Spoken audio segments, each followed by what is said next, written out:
Hi, I'm Matthew Kelly, and welcome to Feed Your Soul.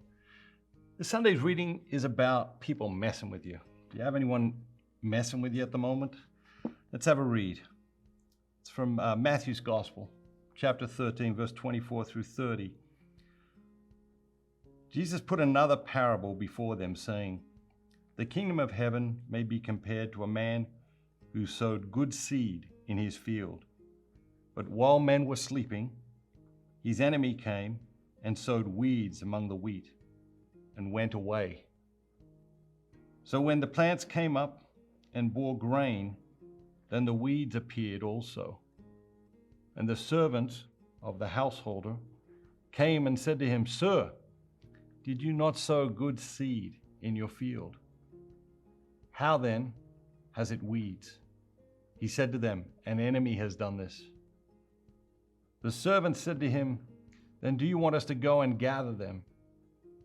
But he said, 'No, lest in gathering the weeds, you root up the wheat along with them.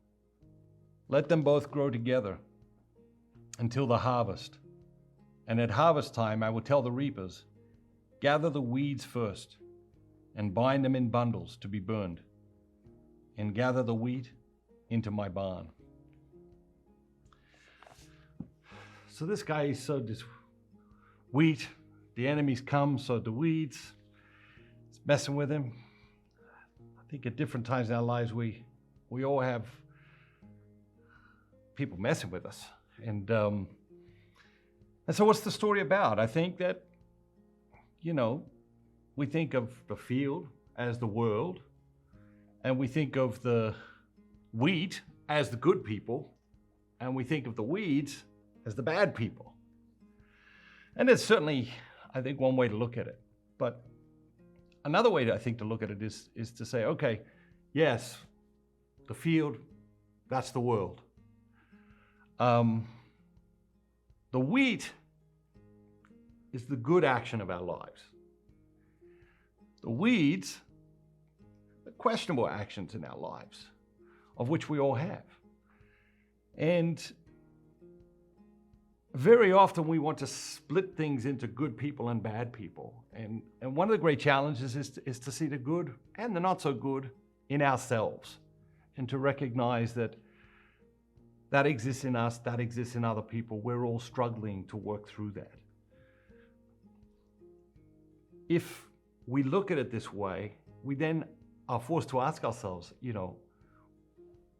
which parts of our lives or which actions in our lives need to be bundled up and burnt. And that can be uncomfortable. But the reality is that if we take a good, hard, honest look at ourselves and our lives, we realize, okay, that's real. It also can be liberating, very, very liberating, because there might be parts of your life that you wish could just be bundled up and burnt and disposed of, and you could be liberated from in that way. And so when we read the story, we think, okay, there's this good guy. Of course, we compare ourselves with that. And then there's the enemy, and the enemy's messing with the good guy, right? The reality is sometimes in our lives, that is very, very true. Sometimes in our lives, we are the good guy and other people are messing with us. But the other reality is sometimes in our lives, we're messing with ourselves. We're messing with ourselves. We are sowing weeds in our own field. We are sowing weeds amongst our own wheat. And I think the challenge is to recognize that. We're quick to recognize when other people are messing with us. We're slow to recognize when we're messing with ourselves, when we're creating obstacles for ourselves.